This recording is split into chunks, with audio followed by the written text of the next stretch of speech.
हाँ जी, सत श्री अकाल जी सारिਆਂ ਨੂੰ। ਕੀ ਹਾਲ ਚਾਲ ਨੇ ਜੀ ਸਾਰਿਆਂ ਦੇ। मैं उम्मीद करदा कि तुसीं सब चढ़दी कला 'ਚ ही होवोगे। जिद्दां कि तुहानूं पता ही है कि आपां ने इतिहास नाल रिलेटेड अपनियां वीडियो शुरू कीतियां हैं, जिहदे विच एक वीडियो आपां पहलां नैपोलीਅन के इतिहास नाल रिलेटेड कर चुके हैं ते इह अपनी दूजी ते आखिरी वीडियो आ नैपोलीਅन के इतिहास नाल रिलेटेड। इस तो बाद आपां एक नवां आगू नवां शासक लैके तुहाडे सारिਆਂ ਦੇ सामने पेश होवांगे। सो अज की वीडियो जिहड़ी आ इह नैपोलीਅन के इतिहास के बारे दे विच आ। पूरी देखियो, अंत तक देखियो ते अपना प्यार बनाई रखियो। ये गल मैं तां कहना हुन्ना आ क्योंकि आपां सारी दिहाड़ी तकरीबन नैट कुੱਟਦੇ आ ते ਉਹਦੇ ਵਿੱਚੋਂ मेरे ख्याल ਦੇ ਨਾਲ कोई एक दो वीडियो ही ਹੁੰਦੀਆਂ ਜਿਹੜੀਆਂ ਕੰਮ ਦੀਆਂ ਹੁੰਦੀਆਂ, नहीं तो ज़्यादातर ਤੁਹਾਨੂੰ पता ही है कि नैट ਦੇ ਉੱਤੇ ਨੈਗੇਟਿविटी अजकल ज़्यादा चलती आ। सो जे आपां अपनी सारी दिहाड़ी ਦੇ ਵਿੱਚੋਂ 15-20 मिनट ਜਾਂ ਅੱਧਾ ਘੰਟਾ किते इतिहास ਦੇ ਨਾਲ ਜੁੜਦੇ ਆ ਤਾਂ ਉਹ ਸਾਨੂੰ ਕਿਤੇ ਨਾ ਕਿਤੇ ਫਾਇਦਾ ਦਿੰਦਾ ਆ। मान लो जे असीं किते चार बंदियां दे विच बैठे हाँ तो उत्थे बंदा गल करन लगा कदे भी संगदा नहीं, कदे शर्माउंदा नहीं, जो उन्होंने अपने इतिहास के बारे या दुनिया के इतिहास के बारे दे विच पता होवे। बाकी इदां हुंदा कि सारे जाने किताबां तो नहीं पढ़ सकते, कईयां दे कोल टाइम की घाट हुंदी आ। सो वो ये मेरियां वीडियो देख सकते हैं, जिन्ना भी उहदे तो लाहा लै हुंदा तां लिया जावे, वध तो वध लिया जावे। सो आ जाओ आपां फिर अपनी अज की वीडियो नैपोलीਅन बोनापार्ट के इतिहास के नाल रिलेटेड शुरू करते हैं। ਆਪਾਂ पिछली वीडियो ਦੇ ਵਿੱਚ ਜਿੱਦਾਂ ਦੇਖਿਆ ਸੀ ਕਿ ਨੈਪੋਲੀਅਨ ਪੂਰੇ ਯੂਰਪ ਨੂੰ ਅਤੇ ਖਾਸ ਕਰ ਇੰਗਲੈਂਡ ਨੂੰ ਜਿੱਤਣ ਦੀ ਤਾਂਘ ਲੈ ਕੇ ਕਿੱਦਾਂ ਆਪਣੇ ਆਪ ਨੂੰ ਤੇ ਫਰਾਂਸ ਨੂੰ ਤਬਾਹ ਕਰਦਾ ਆ ਤੇ ਕਿੱਦਾਂ ਪੂਰੇ ਯੂਰਪ ਨੂੰ ਤਬਾਹ ਕਰਦਾ ਆ। ਆਪਣੇ 20 ਸਾਲ ਦੇ ਰਾਜ ਦੇ ਵਿੱਚ 40 ਤੋਂ ਵੱਧ ਜੰਗਾਂ ਕਰਕੇ ਉਹ ਆਪਾਂ ਆਪਣੀ ਪਿਛਲੀ ਵੀਡੀਓ ਦੇ ਵਿੱਚ ਦੇਖਿਆ ਕਿੱਦਾਂ ਉਹ ਰੂਸ ਨੂੰ, ਸਪੇਨ ਨੂੰ, ਪੁਰਤਗਾਲ ਨੂੰ, ਆਸਟਰੀਆ ਨੂੰ ਤੇ ਇਟਲੀ ਨੂੰ ਆਪਣੇ ਘੋੜਿਆਂ ਦੀਆਂ ਪੌੜਾਂ ਦੇ ਥੱਲੇ ਰੌਂਦਦਾ ਆ। हालांकि स्पेन ते रूस दे विच उहदी फौज का बहुत वड्डे पद्धर के उत्ते घाण हुंदा आ। स्पेन दे विच जदों वो स्पेन नूं जित के अपने भरा नूं उत्थे दा शासक थाप दिंदा आ तां स्पेन दे लोग उहनूं कबूल नहीं करते ते वो उत्थों दी फौज दे उत्ते गरिल्ला युद्ध नीति अपनाउंदे आ। जिहड़ा गरिल्ला शब्द है ना, गरिल्ला युद्ध नीति का, वो इत्थों ही स्टार्ट होया स्पेन तो ते गरिल्ला युद्ध नीति अपनाउंदे आ ते फ्रांस दीयां फौजां दा बहुत वड्डे पद्धर के उत्ते नुकसान करदे आ, ਜਿਹਨੂੰ कि नैपोलीਅन स्पेन का दुखांत या स्पेन का जख्म के नाल जानदा, लोगों तक ये गल पहुँचाउंदा है। उस तो बाद आपां पढ़िया कि किद्दां टेलसेट की संधि वो रशिया के नाल करदा आ 1805 दे विच ते उस संधि तो डर के इंग्लैंड पंजाब दे विच महाराजा रणजीत सिंह दे नाल 1809 दे विच चार्लस मैटकॉफ ते दूजे पासे महाराजा रणजीत सिंह 1809 ਦੇ ਵਿੱਚ ਅੰਮ੍ਰਿਤਸਰ ਦੀ ਸੰਧੀ ਕਰਦੇ ਆ। ਇਸ ਸੰਧੀ ਦੀਆਂ ਮਦਾਂ ਜਾਂ ਇਸ ਸੰਧੀ ਦੇ ਨੁਕਤੇ ਕੀ ਹੁੰਦੇ ਆ, ਕੀ ਸ਼ਰਤਾਂ ਰੱਖੀਆਂ ਜਾਂਦੀਆਂ ਆ, ਉਹ ਆਪਾਂ ਆਪਣੀ ਅੱਜ ਦੀ ਇਸ ਵੀਡੀਓ ਦੇ ਵਿੱਚ ਦੇਖਾਂਗੇ। ਇਸ ਦੀਆਂ ਜਿਹੜੀਆਂ ਮੁੱਖ ਮਦਾਂ ਹੁੰਦੀਆਂ ਆ ਉਹਦੇ ਵਿੱਚ ਸਭ ਤੋਂ ਪਹਿਲੀ ਗੱਲ ਤਾਂ ਅੰਗਰੇਜ਼ ਇਹ ਰੱਖਦੇ ਆ ਮਹਾਰਾਜਾ ਰਣਜੀਤ ਸਿੰਘ ਦੇ ਅੱਗੇ ਕਿ ਜੇਕਰ ਨੈਪੋਲੀਅਨ ਭਾਰਤ ਦੇ ਉੱਤੇ ਹਮਲਾ ਕਰਦਾ ਤਾਂ ਤੁਸੀਂ ਨੈਪੋਲੀਅਨ ਦਾ ਨਹੀਂ ਬਲਕਿ ਸਾਡਾ ਸਾਥ ਦਿਓਗੇ। दूजी गल ये सी कि सतलुज तक महाराजा रणजीत सिंह जिहड़ा लहिंदा पासा है उहदे उत्ते महाराजा रणजीत सिंह राज करूगा तो सतलुज के चढ़ते बने जिहड़ा वो अंग्रेज राज करनगे। हालांकि जदों भी असीं अपना सिख इतिहास पढ़ते हैं ये घटना के बारे बहुत बारी गल हुंदी है कि महाराजा रणजीत सिंह ने ये अंग्रेज़ों नाल संधि क्यों की, क्योंकि महाराजा रणजीत सिंह दे कोल अपनी एडी ताकतवर फौज सी कि वो चाहुंदा तां अंग्रेज़ों नूं बड़ी आसानी नाल पंजाब दे विचों बाहर कढ सकदा सी। फिर उन्हें यह संधि क्यों की अंग्रेज़ों नाल, इहदा भी असल दे विच एक कारण सी क्योंकि सतलुज के परले पासे जिन्ना भी राज सीगा वो सारा छोटियां छोटियां सिख रियासतां करदियां सी, चाहे वो महाराजा पटियाला की पटियाला रियासत होवे, चाहे वो फरीदकोट की रियासत होवे, चाहे वो जींद की रियासत होवे, उत्थे छोटे छोटे सिख राजे राज करते सी। ते महाराजा रणजीत सिंह नहीं चाहुंदा सी कि वो सिखां दे उत्ते हमला करे जां सिख राज दे उत्ते हमला करके उन्हां नूं अपने अधीन करे, वो उन्होंने आज़ाद तौर के उत्ते देखना चाहता सी। हालांकि उन्होंने महाराजा रणजीत सिंह के नाल वफादारी नहीं की तो उन्होंने अंग्रेज़ों के अधीन रल के अपना राज अंग्रेज़ों के मिलाना वधिया समझा महाराजा रणजीत सिंह के नालों। सो महाराजा रणजीत सिंह ने इस गल नूं मुख रखते हुए सतलुज के परले पासे कदे हमला नहीं किया ताकि वो चाहता सी कि जिहड़ियां मेरियां सिख छोटी छोटियां रियासतां आ वो आज़ादाना तौर के उत्ते राज करन। ਹਾਲਾਂਕਿ ਉਹ ਅੰਗਰੇਜ਼ਾਂ ਦੇ ਨਾਲ ਰਲ ਗਈਆਂ ਸੀਗੀਆਂ ਤੇ ਉਹਨਾਂ ਨੇ ਸਤਲੁਜ ਤੱਕ ਜਿੰਨਾ ਵੀ ਰਾਜ ਸੀਗਾ ਉਹ ਸਾਰਾ ਅੰਗਰੇਜ਼ਾਂ ਦੇ ਅਧੀਨ ਕਰਵਾਤਾ ਸੀ। ਸੋ ਇਹ ਸੀਗੀ ਜੀ ਅੰਮ੍ਰਿਤਸਰ ਦੀ ਸੰਧੀ, ਜਿਹੜੀ 1809 ਦੇ ਵਿੱਚ ਮਹਾਰਾਜਾ ਰਣਜੀਤ ਸਿੰਘ ਤੇ ਅੰਗਰੇਜ਼ਾਂ ਦੇ ਵਿੱਚ ਚਾਰਲਸ ਮੈਟਕਾਫ ਦੇ ਦੁਆਰਾ ਕੀਤੀ ਜਾਂਦੀ ਆ। ਹੁਣ ਅਸੀਂ ਆ ਜਾਂਦੇ ਹਾਂ ਯੂਰਪ ਦੇ ਵਿੱਚ ਦੁਬਾਰਾ ਵਾਪਸ ਮੁੜ ਕੇ। ਨੈਪੋਲੀਅਨ ਜਿਹੜਾ ਕਿ ਪਹਿਲੀਆਂ 5 ਅਲਾਇੰਸ ਦੀਆਂ ਜੰਗਾਂ, ਜਿਨ੍ਹਾਂ ਨੂੰ ਗਠਬੰਧਨ ਦੀਆਂ ਜੰਗਾਂ ਕਹਿੰਦੇ ਆ, ਉਹਨਾਂ ਨੂੰ ਹਰਾਉਂਦਾ ਹੈ। ਜਿੰਨੇ ਵੀ ਦੇਸ਼ ਸੀਗੇ ਛੋਟੇ ਛੋਟੇ ਰਲ ਕੇ ਜਿਹੜੇ ਆ ਨੈਪੋਲੀਅਨ ਦੇ ਉੱਤੇ ਹਮਲਾ ਕਰਦੇ ਆ, ਪਰ ਨੈਪੋਲੀਅਨ ਉਹਨਾਂ ਨੂੰ ਹਰਾ ਦਿੰਦਾ ਆ। ਇਸ ਤੋਂ ਬਾਅਦ ਜਿੰਨੇ ਵੀ ਗਠਬੰਧਨ ਦੇ ਦੇਸ਼ ਆ ਉਹ 6ਵੀਂ ਇੱਕ ਹੋਰ ਜਿਹੜੀ ਜੰਗ ਆ ਉਹ ਨੈਪੋਲੀਅਨ ਫਰਾਂਸ ਦੇ ਉੱਤੇ ਥੋਪਦੇ ਆ, ਜਿਹਦੇ ਵਿੱਚ ਸਪੇਨ, ਇੰਗਲੈਂਡ, ਆਸਟ੍ਰੇਲੀਆ, ਰਸ਼ੀਆ ਤੇ ਹੋਰ ਛੋਟੇ ਛੋਟੇ ਮੁਲਕ ਆਪਣੀ ਤਕਰੀਬਨ 1.5 ਲੱਖ ਦੀ ਫੌਜ ਪਾ ਕੇ ਤੇ ਨੈਪੋਲੀਅਨ ਦੇ ਉੱਤੇ ਹਮਲਾ ਕਰਦੇ ਆ। ਉਹ ਜਿੰਨੀ ਫੌਜ ਹੁੰਦੀ ਆ ਉਹ ਨੈਪੋਲੀਅਨ ਦੀ ਫੌਜ ਨੂੰ ਧੱਕ ਕੇ ਪਿੱਛੇ ਪੈਰਿਸ ਤੱਕ ਲੈ ਜਾਂਦੀ ਆ ਤੇ ਪੈਰਿਸ ਦੇ ਉੱਤੇ ਰਾਜ ਕਰਦੀ, ਪੈਰਿਸ ਤੱਕ ਪਹੁੰਚ ਕੇ ਪੈਰਿਸ ਨੂੰ ਆਪਣੇ ਅਧੀਨ ਕਰ ਲੈਂਦੀ ਆ। ਨੈਪੋਲੀਅਨ ਨੂੰ ਹਰਾਤਾ ਜਾਂਦਾ। ਨੈਪੋਲੀਅਨ ਦੇ ਜਿੰਨੇ ਜਨਰਲ ਹੁੰਦੇ ਉਹ ਆਪ ਚਾਹੁੰਦੇ ਹੁੰਦੇ ਆ ਕਿ ਨੈਪੋਲੀਅਨ ਅਸਤੀਫਾ ਦੇਵੇ ਤੇ ਉਹ ਨੈਪੋਲੀਅਨ ਨੂੰ ਅਸਤੀਫਾ ਦੇਣ ਦੇ ਲਈ ਮਜਬੂਰ ਕਰ ਦਿੰਦੇ ਆ।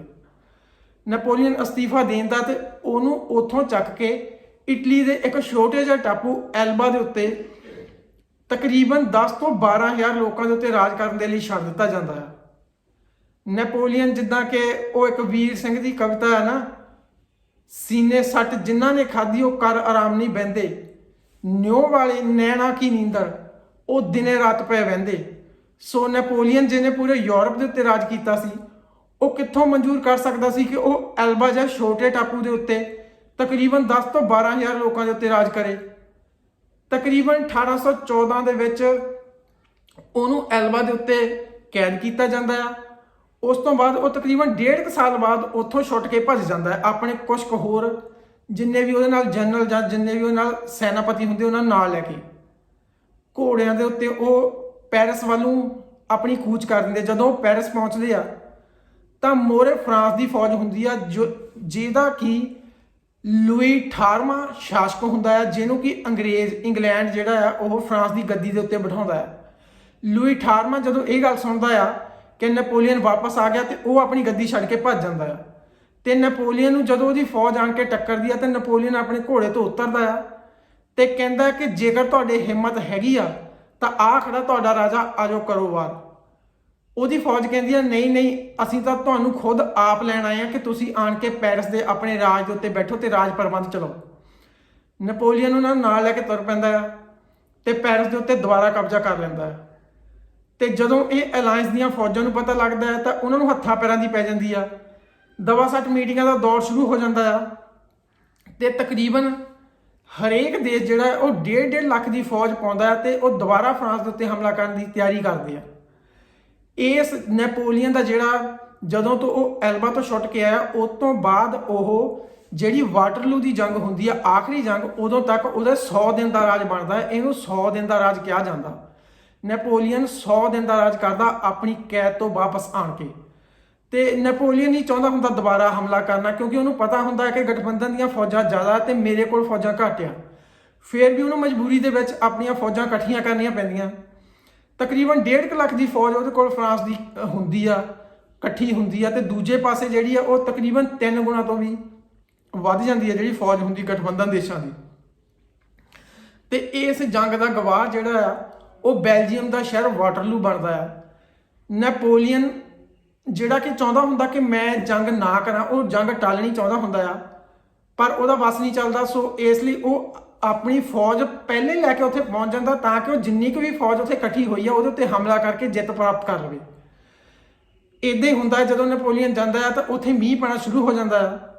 ਤੇ ਨੈਪੋਲੀਅਨ ਦੀ ਇੱਕ ਸ਼ੁਰੂ ਤੋਂ ਆਦਤ ਹੁੰਦੀ ਆ, ਕਿਉਂਕਿ ਉਹ ਆਰਟਲਰੀ ਤੋਪਖਾਨੇ ਦਾ ਪਹਿਲਾਂ ਤੋਂ ਕਮਾਂਡਰ ਰਹਿਣ ਦੇ ਕਾਰਨ ਉਹ ਜਿੱਥੇ ਵੀ ਫੌਜ ਦੀ ਕਮਜ਼ੋਰ ਬਾਹੀ ਦੇਖਦਾ ਨਾ, ਜਿੱਥੇ ਵੀ ਦੇਖਦਾ ਵੀ ਇੱਥੇ ਫੌਜ ਜਿਹੜੀ ਆ ਦੂਜੇ ਦੁਸ਼ਮਣ ਦੇਸ਼ ਦੀ ਜਿਹੜੀ ਫੌਜ ਆ ਕਮਜ਼ੋਰ ਆ, ਉਹ ਉੱਥੇ ਲਗਾਤਾਰ ਆਪਣੀਆਂ ਤੋਪਾਂ ਨਾਲ ਹਮਲੇ ਕਰਦਾ ਤੇ ਉੱਥੋਂ ਫੌਜ ਦੇ ਵਿੱਚ ਪਾੜ ਪਾ ਕੇ ਤੇ ਅੰਦਰ ਘੁਸ ਜਾਂਦਾ, ਅੰਦਰ ਜਾ ਕੇ ਦੂਜੇ ਦੇਸ਼ ਦੀ ਫੌਜ ਨੂੰ ਮਾਰਦਾ ਹੁੰਦਾ। ਸੋ ਨੈਪੋਲੀਅਨ ਇੱਦਾਂ ਹੀ ਕਰਦਾ ਵਾਟਰਲੂ ਦੇ ਵਿੱਚ, ਜਿੱਥੇ ਦੂਜੇ ਪਾਸੇ ਇੱਧਰਲੇ ਪਾਸੇ ਨੈਪੋਲੀਅਨ ਆਪਣੀ ਫੌਜ ਨੂੰ ਕਮਾਂਡ ਦਿੰਦਾ ਹੁੰਦਾ ਤੇ ਦੂਜੇ ਪਾਸੇ ਜਿਹੜਾ ਆ ਉਹ ਵੈਲਿੰਗਟਨ ਜਿਹੜਾ ਹੁੰਦਾ ਇੰਗਲੈਂਡ ਦਾ, ਉਹ ਦੂਜੀ ਜਿਹੜੇ ਦੇਸ਼ਾਂ ਦੀ ਗਠਬੰਧਨ ਦੀ ਫੌਜ ਹੁੰਦੀ ਆ ਉਹਨੂੰ ਕਮਾਂਡ ਦਿੰਦਾ ਹੁੰਦਾ। ਸੋ ਜੰਗ ਸ਼ੁਰੂ ਹੋ ਜਾਂਦੀ ਆ ਤਕਰੀਬਨ ਨੈਪੋਲੀਅਨ ਇਸ ਜੰਗ ਨੂੰ ਜਿੱਤਣ ਹੀ ਵਾਲਾ ਹੁੰਦਾ ਕਿ ਉਦੋਂ ਜਿਹੜੇ ਪਰਸ਼ੀਆ ਦੇਸ਼ ਹੁੰਦਾ ਆ ਉਹਦੀ ਫੌਜ ਜਿਹੜੀ ਆ ਉਹ ਪਹੁੰਚ ਜਾਂਦੀ ਆ ਤਕਰੀਬਨ 1.5 ਲੱਖ ਆਪਣਾ ਸੈਨਿਕ ਲੈ ਕੇ। ਇੱਕਦਮ ਜਿਹੜਾ ਉਹ ਪਾਸਾ ਸਾਰੀ ਜੰਗ ਦਾ ਉਹ ਪਲਟ ਜਾਂਦਾ ਆ ਤੇ ਨੈਪੋਲੀਅਨ ਦੀ ਬਹੁਤ ਵੱਡੇ ਪੱਧਰ ਦੇ ਉੱਤੇ ਹਾਰ ਹੁੰਦੀ ਆ ਤੇ ਉਹਦੀ ਕਾਫੀ ਜਿਹੜੀ ਫੌਜ ਆ ਉਹ ਇਸ ਵਾਟਰਲੂ ਦੀ ਜੰਗ ਦੇ ਵਿੱਚ ਮਾਰੀ ਜਾਂਦੀ ਆ। ਤੇ ਜਦੋਂ ਵੀ ਹੁਣ ਯੂਰਪ ਦੇ ਵਿੱਚ ਕੋਈ ਵੱਡੀ ਹਾਰ ਹੋਵੇ ਨਾ, ਉਹਨੂੰ ਇਹੀ ਕਿਹਾ ਜਾਂਦਾ ਕਿ ਇਹ ਤਾਂ ਵਾਟਰਲੂ ਵਾਲੀ ਹਾਰ ਹੋ ਗਈ ਆ। ਐਡੇ ਵੱਡੇ ਪੱਧਰ ਦੇ ਉੱਤੇ ਜਿਹੜੀ ਉਹ ਨੈਪੋਲੀਅਨ ਦੀ ਫੌਜ ਹਾਰਦੀ ਆ। ਨੈਪੋਲੀਅਨ ਨੂੰ ਫੜ ਲਿਆ ਜਾਂਦਾ ਆ, ਫੜ ਕੇ ਉਹਨੂੰ ਸੇਂਟ ਹੈਲੇਨਾ ਨਾਂ ਦੇ ਟਾਪੂ ਦੇ ਉੱਤੇ ਭੇਜ ਦਿੱਤਾ ਜਾਂਦਾ ਆ, ਜਿਹੜਾ ਕਿ ਉਸ ਸਮੇਂ ਬ੍ਰਿਟਿਸ਼ ਦੀ ਕਲੋਨੀ ਸੀ, ਬ੍ਰਿਟਿਸ਼ ਐਮਪਾਇਰ ਦੀ। ਤੇ ਤਕਰੀਬਨ 6 ਸਾਲ ਜੂਨ 1815 ਦੇ ਵਿੱਚ ਇਹ ਜੰਗ ਹੁੰਦੀ ਆ ਤੇ ਤਕਰੀਬਨ ਉਸ ਤੋਂ ਬਾਅਦ 6 ਸਾਲ ਜਿਹੜਾ ਨੈਪੋਲੀਅਨ ਆ ਉਹਨੂੰ ਸੇਂਟ ਹੈਲੇਨਾ ਦੇ ਟਾਪੂ ਦੇ ਉੱਤੇ ਰੱਖਿਆ ਜਾਂਦਾ। ਕੁਝ ਲੋਕ ਕਹਿੰਦੇ ਆ ਕਿ 6 ਸਾਲਾਂ ਬਾਅਦ ਜਿਹੜੀ ਉਹਦੀ ਮੌਤ ਹੋਈ ਆ ਉਹਨੂੰ ਮੋਹਰਾ ਦਿੱਤਾ ਗਿਆ ਸੀ ਤੇ ਕੁਝ ਲੋਕ ਕਹਿੰਦੇ ਆ ਕਿ ਉਹ ਇਕੱਲਾ ਰਹਿਣ ਦੇ ਕਾਰਨ ਉਹਨੂੰ ਕਿਸੇ ਨਾਲ ਮਿਲ ਨਹੀਂ ਦਿੱਤਾ ਜਾਂਦਾ, ਉਹਦੇ ਕਾਰਨ ਉਹਦੀ ਮੌਤ ਹੋਈ ਆ। ਸੋ ਇਹ ਤਾਂ ਇੱਕ ਰਹੱਸ ਹੀ ਆ।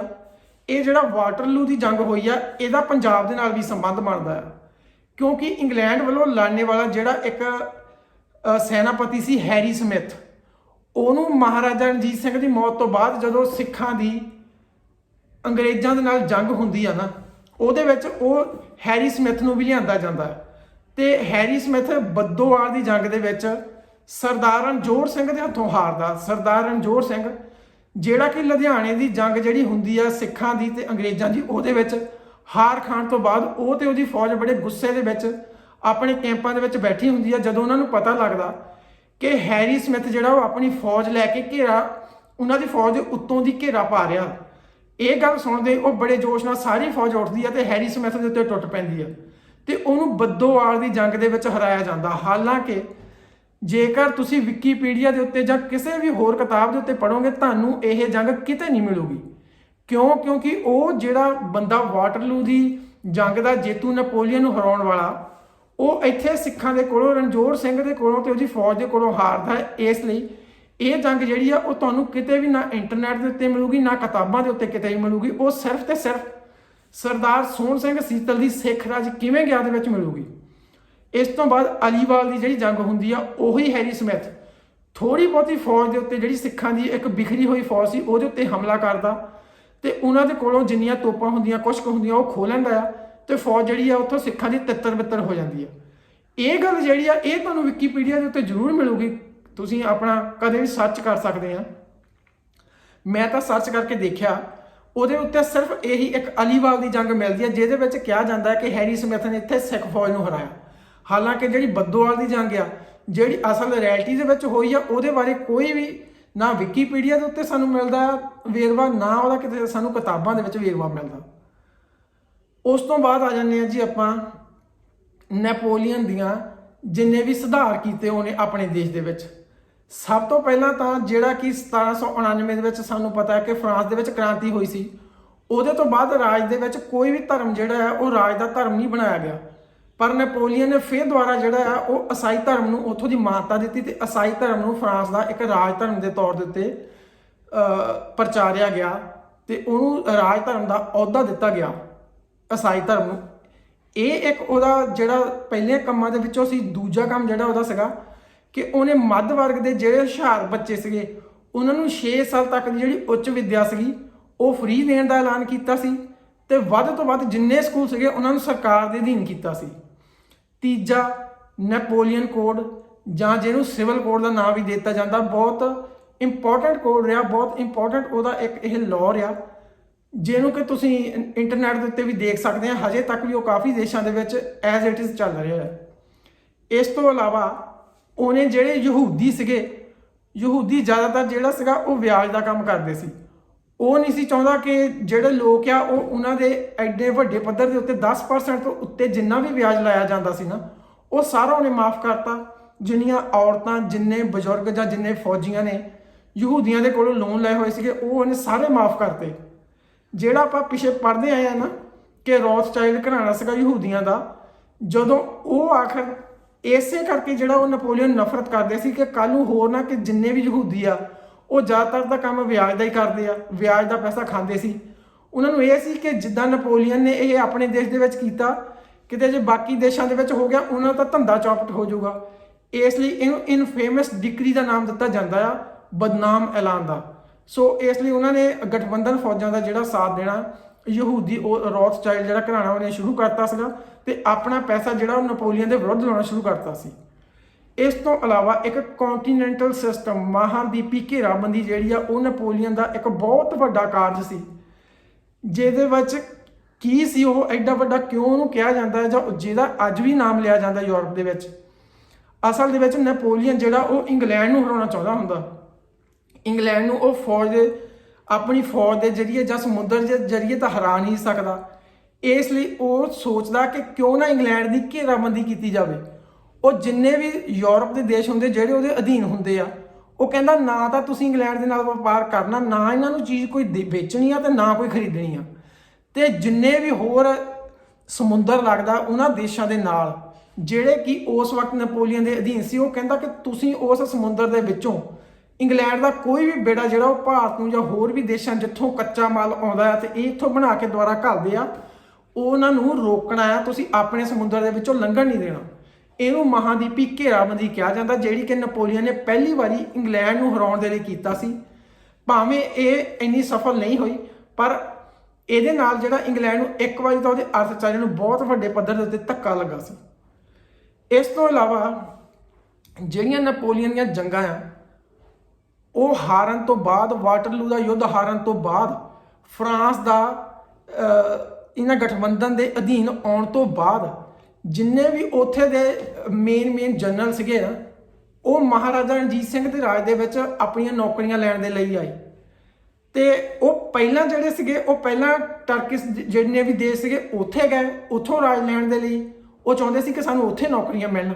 ਪਰ ਉਹਨਾਂ ਨੂੰ ਜਦੋਂ ਪਤਾ ਲੱਗਾ ਕਿ ਇੱਕ ਮਹਾਰਾਜਾ ਰਣਜੀਤ ਸਿੰਘ ਦਾ ਰਾਜ ਹੈ ਜਿਹੜਾ ਕਿ ਅੰਗਰੇਜ਼ਾਂ ਦੇ ਨਾਲ ਟੱਕਰ ਲੈਂਦਾ ਹੈ, ਅੰਗਰੇਜ਼ ਹਜੇ ਤੱਕ ਉਹਨੂੰ ਆਪਣੇ ਅਧੀਨ ਨਹੀਂ ਕਰ ਸਕੇ, ਸੋ ਉਹ ਚਾਹੁੰਦੇ ਸੀਗੇ ਕਿ ਅਸੀਂ ਉਸ ਰਾਜ ਦੇ ਵਿੱਚ ਜਾ ਕੇ ਆਪਣੀਆਂ ਸੇਵਾਵਾਂ ਦੇਈਏ।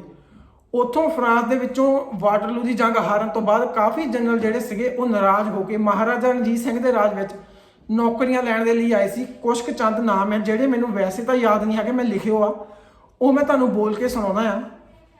ਇੱਕ ਹੈਗਾ ਜੀ ਜੀਨ ਫ੍ਰੈਂਕੋਇਸ ਅਲਾਰਡ।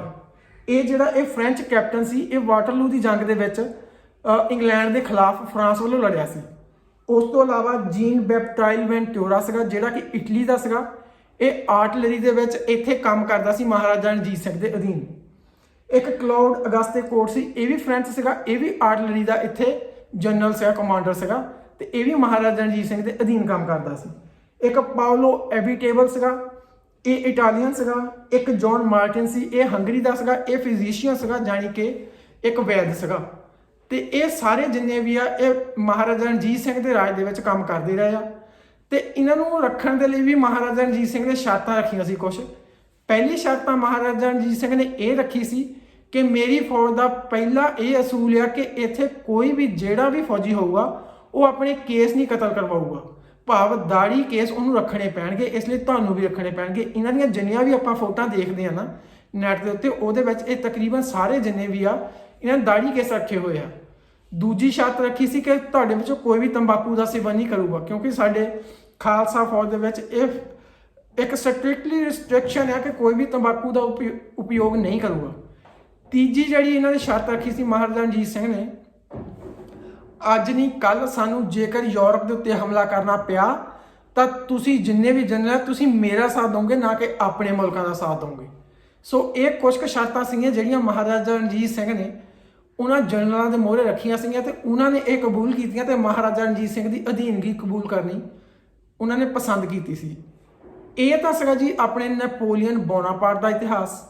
ਮੈਂ ਉਮੀਦ ਕਰਦਾ ਕਿ ਤੁਹਾਨੂੰ ਵਧੀਆ ਲੱਗਿਆ ਹੋਊਗਾ ਕਿ ਕਿੱਦਾਂ ਇਹ ਪੰਜਾਬ ਦੇ ਨਾਲ ਰਿਲੇਟ ਕਰਦਾ ਆ, ਕਿੱਦਾਂ ਮਹਾਰਾਜਾ ਰਣਜੀਤ ਸਿੰਘ ਦੇ ਰਾਜ ਨਾਲ ਰਿਲੇਟ ਕਰਦਾ ਆ, ਕਿੱਦਾਂ ਉਹ ਹੈਰੀ ਸਮਿਥ ਜਿਹੜਾ ਸੀਗਾ ਬੱਦੋਵਾਲ ਦੀ ਜੰਗ ਹਾਰਦਾ ਹੈ, ਅਲੀਵਾਲ ਦੀ ਜਿੱਤਦਾ ਹੈ, ਪਰ ਬੱਦੋਵਾਲ ਦੀ ਜੰਗ ਜਿਹੜੀ ਆ ਉਹਦਾ ਕੋਈ ਜ਼ਿਕਰ ਨਹੀਂ ਤੇ ਅਲੀਵਾਲ ਦੀ ਜੰਗ ਜਿਹੜੀ ਆ ਉਹਨੂੰ ਵਧਾ ਚੜਾ ਕੇ ਲਿਖਿਆ ਜਾਂਦਾ ਹੈ। ਤੇ ਕਿੱਦਾਂ ਮਹਾਰਾਜਾ ਰਣਜੀਤ ਸਿੰਘ ਦੇ ਰਾਜ ਦੇ ਵਿੱਚ ਵਾਟਰਲੂ ਦੇ ਹਾਰੇ ਹੋਏ ਜਨਰਲ ਆਣ ਕੇ ਨੌਕਰੀਆਂ ਮੰਗਦੇ ਆ ਤੇ ਮਹਾਰਾਜਾ ਰਣਜੀਤ ਸਿੰਘ ਉਹਨਾਂ ਨੂੰ ਵੱਡੀਆਂ ਤਨਖਾਹਾਂ ਦੇ ਉੱਤੇ ਨੌਕਰੀਆਂ ਦਿੰਦਾ ਆਪਣੇ ਰਾਜਕਾਲ ਦੇ ਵਿੱਚ, ਤੇ ਉਹ ਵੀ ਪੂਰੀ ਵਫਾਦਾਰੀ ਦੇ ਨਾਲ ਮਹਾਰਾਜਾ ਰਣਜੀਤ ਸਿੰਘ ਦਾ ਜਿੰਨਾ ਨਮਕ ਖਾਦਾ ਹੁੰਦਾ ਉਹਨੂੰ ਹਲਾਲ ਕਰਦੇ ਆ, ਹਰਾਮ ਨਹੀਂ ਕਰਦੇ।